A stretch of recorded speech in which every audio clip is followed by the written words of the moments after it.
They called themselves the Kingdom of Kubala, a trio staking claim to Woodland near Jedburgh, Scotland, declaring land stolen from their ancestors 400 years ago. A king, a queen, and a handmaiden in tents, claiming divine authority, rejecting local laws, and live-streaming their resistance like streaming cult theatre. Then came the eviction. Police, courts, landowners, all moved in. The camp was raised. The tribe evicted. 2 arrested. The spectacle ended, but the questions it raises remain. Let me say first, everyone has a right to dignity, but dignity isn't a free pass to delusion, lawlessness, or manipulation. If you call yourself king of a forest, you better show receipts, not symbolism, not prophecy, legality, because society cannot operate if anyone can declare sovereignty in a wood and expect the community to bow. So here's what we know. The group was first on private land. They got eviction notices. Rather than comply, they moved, just over the fence, into public council land. They refused to engage with police, adult protection services, social services. They stayed. They filmed. They claimed persecution, historical injustice, ancestral theft, and divine calling. The mother of the handmaiden says she's been brainwashed. Local officials called the claims ludicrous. A court banned them from returning. The site was cleared, the camp dismantled, arrests made, their myth disrupted by law. Now let's peel the layers. First, the madness of entitlement. They claimed land stolen centuries ago, yet they offered no credible genealogy, no traceable legal claim, no dialogue with property records, no legal suit. Land ownership doesn't vanish because centuries pass. It doesn't switch because someone invokes prophecy. If you want land, forge a legal claim, go to court. You don't set up camp illegally and expect acquiescence. Second, the cult dynamics, the roles, king, queen, handmaiden, the insistence on a hierarchical order, the rejection of law, the claim of divine mission. These are common in spiritual exploitation. The fact that a woman from Texas reported missing is part of the trio called handmaiden and refused to answer if she was groomed. That reeks of manipulation. Her family calls it brainwashing.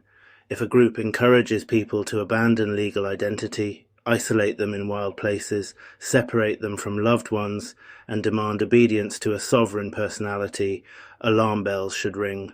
Third, the spectacle and publicity. From day one, this wasn't just a claim, it was a show. They streamed, they posted videos, they cast themselves as mystical outsiders. They framed the Scottish borders as a promised land, all while ignoring court orders, all while refusing to participate in any formal process. That kind of stunt is not resistance, it's performance, and performance does not outweigh the rule of law. Fourth, local impact and hypocrisy. Locals complained about stone throwing, tension sparked altercations, the group's presence strained community calm, the council and police had to act, the bureaucracy of eviction dragged. Meanwhile, the trio accused locals of harassment, abuse, suppression. They rejected any joint solution, yet they demanded legitimacy. That's dual standards. You want all the rights to have land, live there, preach your ideology, but none of the responsibilities, obey courts, comply with planning, respect neighbours. You can't have the throne and refuse to pay rent. Fifth, the logic of sovereignty versus society. If everyone in Britain holds forest land by spiritual claim, we dissolve into chaos.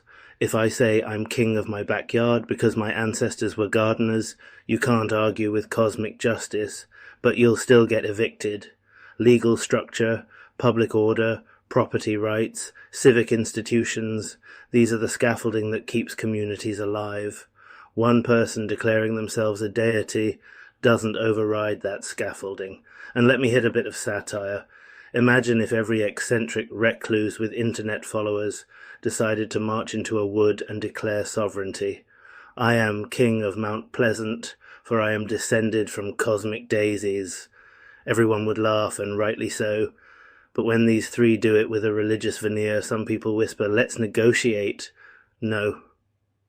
This should be laughed out of court and treated as fraud, not granted legitimacy because it's spiritual theatre. This isn't just about mocking delusions, it's about justice, coercion, and protection. If someone is coerced, manipulated, groomed, you can't simply say they made a choice as though they had full agency in that moment. If psychological control, social pressure, isolation are part of their experience, those are exploitation, not freedom. Their kingdom might be a prison disguised as paradise. Also, mental health.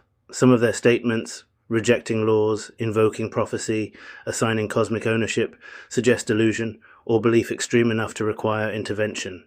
Not punishment, not jailing for madness, but assessment, help.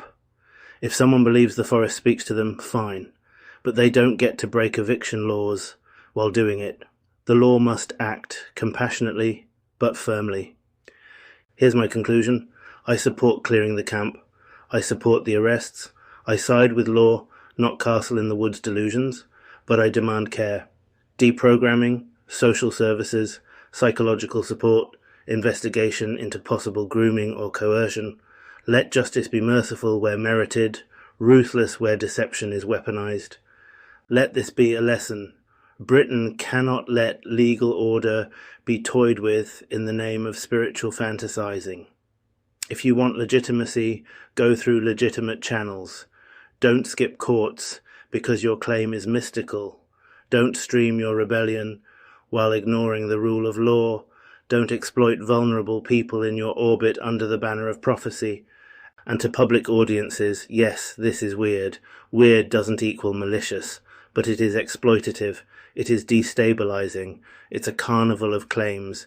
Treat it as you would any radical group. Question, expose, demand accountability. Don't let spiritual aesthetic blind you to the power dynamics. Don't let social media glamorize what may be predation. So to the kingdom of Kabbalah, your fantasy has ended. Your camp is down, your narrative dismantled. The law proved stronger than the myth. What remains is whether those who followed you are safe, healed, and protected, or whether this is just another manipulation with collateral damage.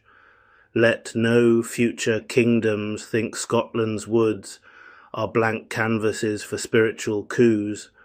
Let no charismatic self-proclaimed royalty think they outrank courts when the only crown they wear is in their own head.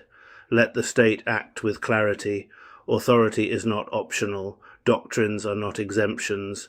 Charisma is not immunity. You had your story. Now society has its verdict. The woods are cleared. The rule of law reclaimed. And those who played sovereign must answer to the same laws that bind us all. Not right, not left, just real. Buy one kingdom, get deported free.